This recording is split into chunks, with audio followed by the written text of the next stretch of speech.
Good evening and welcome to Big Tent Live Events, part of the Humanities Cultural Programme, one of the founding stones of the future Stephen A. Schwarzman Centre for the Humanities at the University of Oxford. My name is Dr Joanna Bullivant and I'm a lecturer in the Faculty of Music at Oxford University, and we're coming to you today live from the University Church of St Mary the Virgin here in Oxford. We're bringing you this programme online today while we're all keeping our distance, and we hope everyone watching is safe and well at the moment. And what we're doing today is bringing you the world premiere of Frederick Delius's early string quartet, written 131 years ago, and a work which was thought to be partly lost and only remaining incomplete until it appeared at auction last year. It was identified and edited for performance by the Professor of Music and author of a recent book on Delius, Daniel Grimley, and tonight it will be performed by the Villiers Quartet, acclaimed champions of British music, and they are Katie Stillman and Tamaki Higashi on violin, Carmen Flores on viola, and Rebecca Knight on cello. Now, to begin with, we're going to hear from Dan about the work and backstory to this performance. Then the quartet will perform all four movements of the string quartet, and following this, in about 30 to 40 minutes' time, we will have some time for audience questions. So if you'd like to ask a question at any point in response to Dan's talk or the quartet's performance, just pop it in the comments box in YouTube at any time, and I'll try to share some of those with Dan and the quartet then. I'm now going to hand over to Dan to tell us more about this exciting work and the performance today. Thanks so much, Jo, and hello everyone. I'm really excited to be able to say a few words before we hear this music for the first time at a world premiere of new pieces by Frederick Delius. I want to do three things. The first is just to extend my thanks not only to Jo, but also to the wonderful Villiers String Quartet, to the team here at Oxford University and the Stephen A. Schwarzman Centre for the Humanities, and also to the Delius Trust and the British Library, both of whom have helped with the research that's led to this event. The second thing I want to do is give you a brief historical background to the piece and explain why I think this music is so interesting and significant. I'm then going to give you a little bit more information about how the pieces came to be discovered, and then I'll give you just a few pointers with the help of the quartet for things that you might want to listen out for in tonight's performance. Now, historical background. Frederick Delius was born in 1862 in Bradford in Yorkshire. He was the son of German immigrants who'd come over to run a factory in the textile industry. And he's now best known, of course, as a composer of wonderful orchestral works like Appalachia, On Hearing the First Cuckoo in Spring, or The Walk to the Paradise Garden from his opera A Village, Romeo and Juliet. But chamber music was in Delius's blood from the very start. He tells us that his father was a keen amateur musician, and he often had guests to the family home to play chamber music in the evenings. So it's something that Delius himself would have experienced firsthand. Now, Delius was never meant to become a professional composer. He was meant to follow his father's footsteps into the family firm. But he had the hugest of teenage rebellions, and he eventually persuaded his family that music was to be his calling. In 1884, his father sent him as a 22-year-old to manage a citrus plantation in Florida, and it's there, rather than minding the oranges, that Delius had his first formal musical lessons. He then came back to continental Europe and studied for 2 years at the Leipzig Conservatoire, where his friends included the Norwegian violinist Christian Zinding, now better known as a composer, and the grand old father figure of Norwegian music, Edvard Grieg, who also became one of Delius's friends. And it's around about the time that he graduated from Leipzig in 1888 that we have his first large-scale compositions, a suite of orchestral movements called a Florida Suite, a set of songs, and also this string quartet. Now, this is what's exciting about the string quartet. It's an early work from Delius's career, so it gives us an insight into how Delius was trying to find his own distinctive compositional voice. So if our image of Delius nowadays tends to be dominated by Ken Russell's film and the idea of Delius as an old man, fatally sick, who's invalided, incapacitated in a wheelchair, this string quartet gives us a completely different impression of Delius as an ambitious, artistic young man. It's a man with a bristling moustache, an athletic physique, and keen to try and explore the world musically. Now, one of the things we can do in this piece is trace the influences on the young Delius's compositional imagination. Now, you can hear various references in the music that we're going to hear tonight. The most obvious, perhaps, is Wagner's Siegfried Idyll. Wagner was a composer who was really inescapable for all composers of Delius's age at the end of the 19th century. But there are also echoes, I think, of Dvorak, and it's interesting to speculate about the parallel influence of American vernacular musics on Delius's work and on Dvorak's music, especially, of course, Dvorak's famous New World Symphony and American Quartet. But those works date from 1893, so some 5 years after the Delius piece that we're going to hear this evening. But I think the most important influence on Delius's work was the music of Edvard Grieg. And we know that Grieg and Delius exchanged a very friendly correspondence, and that Delius had been greatly impressed by a performance of Grieg's string quartet by the Brodsky Quartet in Leipzig before he wrote his own work. So I think it's quite likely that it was because of that experience of hearing Grieg's quartet that Delius decided to write his own. So how did the work then come to be composed, and what's the story of the manuscript? Well, one of the most significant pieces of evidence that we have is a letter from Zinding, Delius's friend in Leipzig, to Delius from 1889, so the year after Delius had finished the manuscript. And Zinding writes, "I'm sorry, friend, to have to return your string quartet unrehearsed. Brodsky and his colleagues have really been exceptionally busy all the time and have not been able to play it." He goes on to say, "It must sound very well, but it struck me that in some places you show far too little consideration for the instruments. You've even done some impossible things." And he ends by saying to Delius, "There is always a certain prejudice against new things, and a couple of impossible chords are jumped at as a means of getting away from it. In this respect, Brodsky is admittedly an exception, but it is still always better if the parts are correct." So I think we can draw a number of conclusions from Zinding's letter.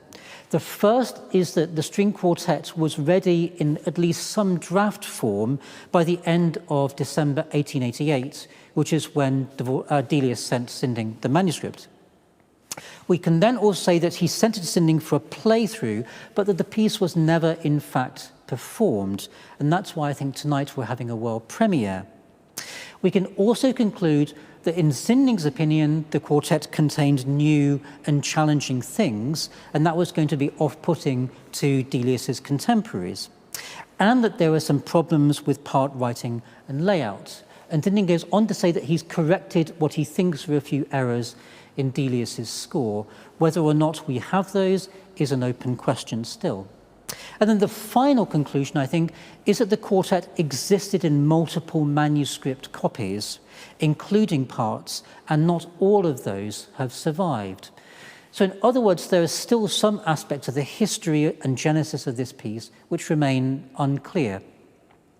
So how then did the manuscript come to light?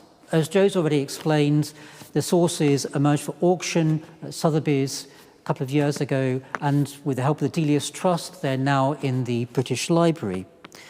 The story with most of Delius's manuscripts is that the conductor Thomas Beecham took ownership of those after Delius's death, and then following Beecham's own death, most of those went to the British Library, but a few didn't get transferred at the same time, and that's why we think a folder containing a few interesting pieces then emerged for sale at a later date. And this is where the manuscript becomes even more fascinating. What the manuscript contains is the first two movements of the quartet. And we knew they existed because the final two movements, movements 3 and 4, had been transferred in manuscript with just the tail end of the trio of the second movement. So we knew before these movements were discovered that they must exist, we just didn't know where they were. So matching those different manuscript sources together, we're now able to complete the whole work in its original four-movement form. That's not to say that the problems are entirely ironed out. There's still a couple of blips that remain to be resolved, but I think we can get a very good idea of what the quartet would have sounded like. So let me then give you just a few things to listen for in the first two movements of the piece that you're going to hear this evening. Now, the first movement is a large-scale sonata form, and that's interesting because, in fact, Delius didn't go on to write very many pieces in sonata form in the rest of his career. But here, perhaps, we have a sense of Delius as a young man trying to prove himself in one of the most hallowed of academic musical genres. And the whole point about a sonata form is that it consists of two highly contrasting themes. And let me just allow the Villiers Quartet to give us a flavour of that by playing the opening theme. This is the first subject from the very beginning of the quartet. This is the first music that you're going to hear.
It's a really magical way to start a quartet. In fact, I can't think of any quartet before this one that begins in quite that manner.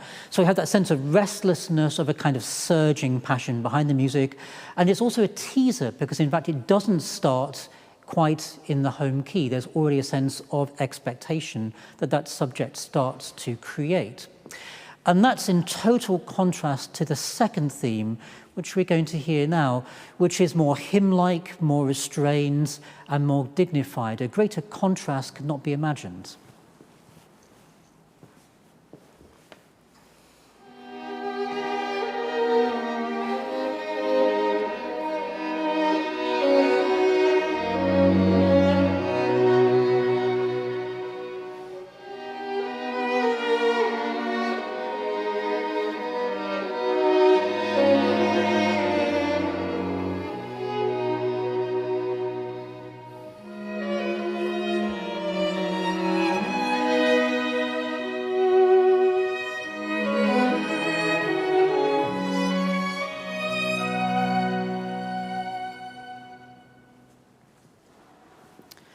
And it's almost as though we've entered a different world altogether.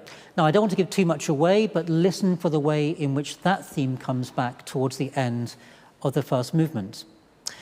And then the final thing I want to point you to is the second movement. And those of you who know Delius's mature string quartet from 1916-1919 may well recognize this movement because, in fact, Delius recomposed it as a scherzo in revised version of that 1916 quartet. If you know that movement well, then you're going to be in for a surprise because it's almost as though Delius is playing with that music a bit like a jazz pianist, riffing on those ideas, configuring in different ways, but building music out of the same basic melodic material. Let's just listen to the way in which that second movement starts.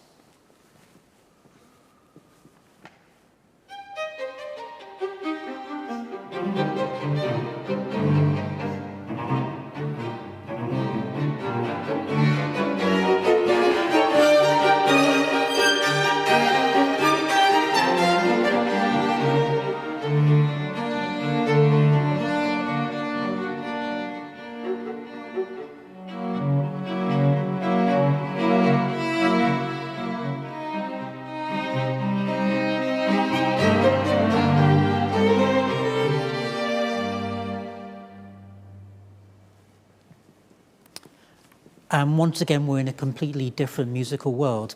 So I'll end by saying just briefly, the third and fourth movements, the movements with which we already are familiar, are a slow movement with a little scherzo at its heart, and then a demonic finale which finishes with the trolls chasing Delius out of town. And with that, I will chase myself off the stage. I hope that you enjoy this world premiere of the two newly discovered movements from Delius' String Quartet of 1888.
Thank you so much for that incredible performance. It sounded wonderful here, and I know from watching the comments on YouTube that it sounded amazing for those joining us virtually as well. If I might kick off the questions for both Dan and the quartet, we've had a brilliant question, which is, could you tell us more about how you pieced this together from a manuscript to the performance we've just heard? We heard from Dan that there were impossible things that certainly didn't sound impossible, but did you have to handle impossible things? Well, I'd say the hardest thing actually was the inconsistency of bowings and phrase markings. So in some ways he would write a certain phrase one way and you'd believe that was the way, and then you'd turn the page and it was completely different. And you said to yourself, well, which way am I doing it? And then maybe on the next page it would be different again. And we're, as string players, I don't know, we're quite used to consistency. We like it when a theme has a certain way of playing it and you sort of get an interpretation. And I think that was the hardest thing, to decide on our interpretation for different phrases and to be consistent amongst the four of us, and actually to find that out inside the texture and make decisions on that as a group. And I think that was the hardest thing in that sense of piecing it together. And there's another little logistical glitch, which is there's a ghost bar in the manuscript at the beginning of the second movement, which the quartet didn't play because it doesn't make any sense. And that's because Delius was still working on that movement in the draft copy, which is the one that survives. And it doesn't actually match up with the end of that movement in the manuscript we already knew about. So we had to piece that together. I had to explain to the quartet, although that's in your part, please don't play it. It doesn't make any sense. So it's a kind of ghostly, silent presence. And I mean, I've got a sort of a follow-on question that's popped up from that is, was he no mean violinist then? So what do we think of Delius's string skills from on this evidence? Well, there are some evil moments, I would say, violinistically. I think phrasing-wise, I mean, Dan would know a bit more. I think it wasn't, his penmanship just wasn't very clear. Is that? That's right, yeah. He's a sloppy writer, and he relies on the musicians to take a lot of the hard decisions for themselves. So in that sense, he's kind of, the responsibility is I mean, he did an amazing job making sense of it. But I think it's also a certain kind of approach to what the score is meant to represent. And that does then create a whole lot of work for you. And to move on to a slightly different question for Dan.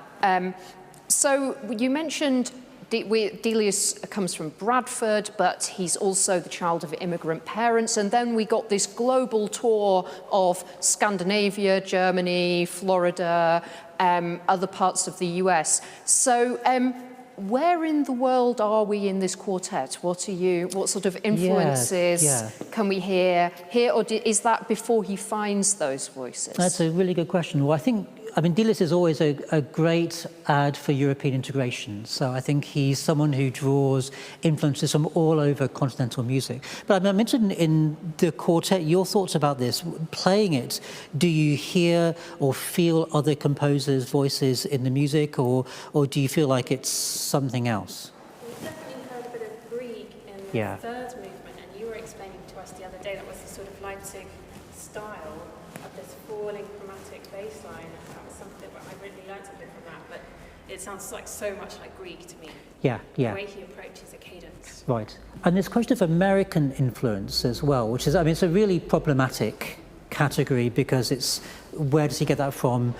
Whose influence, whose music is he borrowing, and in what position is he able to do that? But I mean, do you sense those connections as well? Yes, certainly.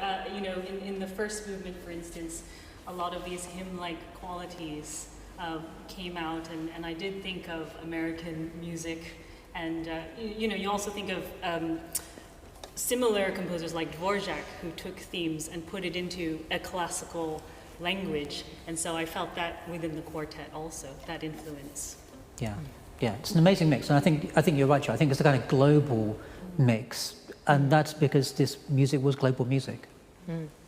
And in terms also not just of the sort of the voices that are coming in terms of the compositional material, but the sound you're trying to create. Because you also know the 1916-1919 String Quartet. Does Delius have a sound? And how do you find that? Or even a groove? Wow, that's a interesting question. I have to speak like that. I think he's very symphonic, and then his idea for harmony is idealistic, I would say. So he's certainly not writing for anything practical. He is just putting his imagination all out there. So it is rather like Beethoven's late String Quartet. He's not really writing to be able to have an impeccable performance. He's just getting what he feels out there. So harmonically, I feel something similar like that. And then we have to kind of extend imagination. And then there are so many moments so uncomfortable physically, but like, well, this is not uncomfortable. This is beautiful moment. It's so beautiful. I think it's so beautiful. It's very dense. We instinctively want to play with so much warmth and vibrato. But what's very interesting in this quartet and in his music is that if you completely slow it down and play it very cleanly, no vibrations, no vibrato, and pure, you hear these incredible harmonies. And the second you add the warmth and the vibrato that you associate with Delius's sound world, for me, the real impassioned, sort of resonant sound, you don't hear the clarity in the same way, but you know it's there. And there's so much within the middle parts especially that's so compact and densely written, the harmony, that I think there is that color, and sometimes you just have to take a step back to hear actually the chords that he builds up, which are so beautiful. And that's very interesting, as we used to in his orchestral works, hearing these Thomas Beecham performances where you get this swell all the time and this warmth, so that you're almost sort of stripping some of that away to hear his voice coming out. Now, I've also had a comment to say that it looks like you all enjoyed playing it. How did you all feel about it in the quartet? How do you feel about this piece? Yes, I mean, it was such an honor to play this music, especially for the first time, to bring it into existence. And when we heard the first two movements that Dan had reconstructed, it was a real eye-opener about, wow, this is more of Delius music, and it's gorgeous. It's very on your sleeve. And like you said, we know his later quartet, and comparing this earlier form to it brought to light another side of Delius that we hadn't seen before, just really filling out the depth of his personality as we get to know him through his work. So, yeah, it was a real substantial. I mean, when we work on early literature, evaluates how composer progress from early stage to the mature stage. In Delius' case, his true quality is all there. His imagination, his flavor, it's all there. In a sense, it is even wilder than later works. But I can see structurally he followed the guidance rather strictly for movement, or like even within the movement, he follows the structure really well. But idea-wise, his true quality is already there in such early days. That's amazing.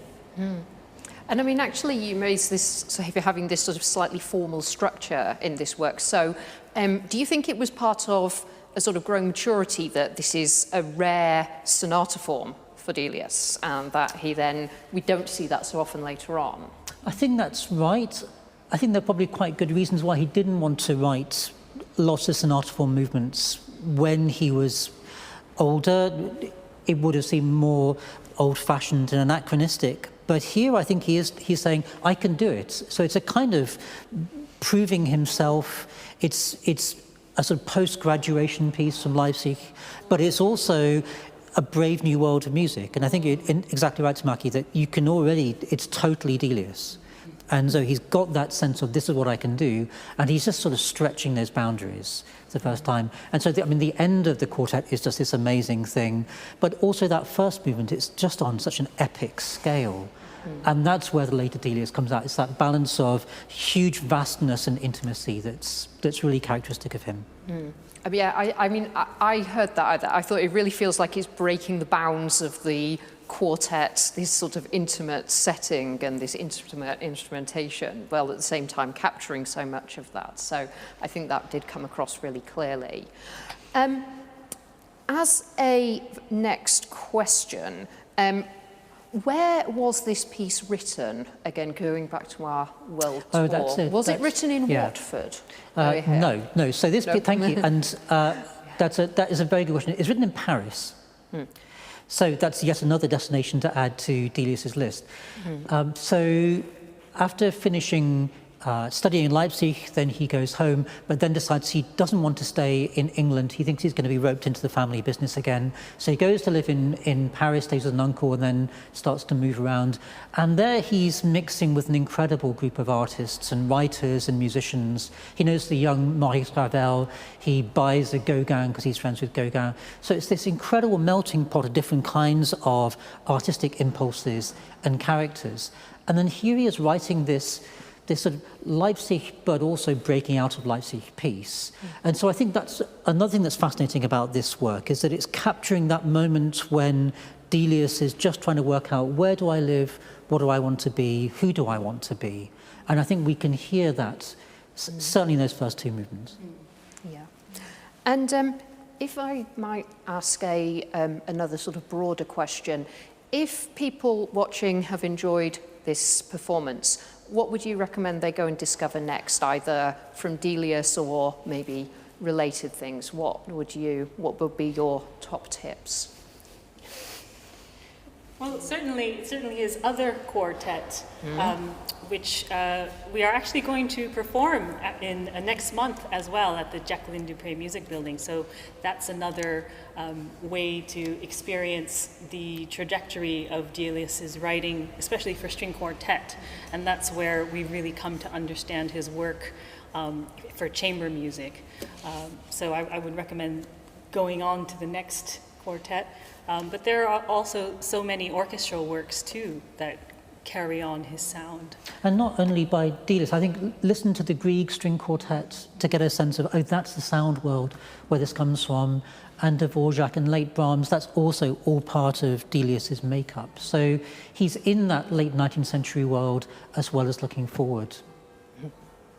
Yeah. Now, I'm hearing the sounds of 6 o'clock ringing, so I think that that's all that we have time for. This has been a fantastic evening here at the University Church of St Mary the Virgin, and I'd like to thank Professor Dan Grimley again and the wonderful Villiers Quartet, Katie Stillman, Tamaki Higashi, Rebecca Knight and Carmen Flores. Thank you also to all of you listening at home for watching and for your comments and questions. I'm sorry if we didn't get round to everybody, but we really appreciate your enthusiasm. And please remember to join Touch for their next Big Tent live event, which is on Thursday, the 22nd of October at 5 p.m, live from another Oxford venue. And that is author Johnny Pitts discussing his award-winning book, Afropean. So thank you again, everyone, for joining us, and goodbye.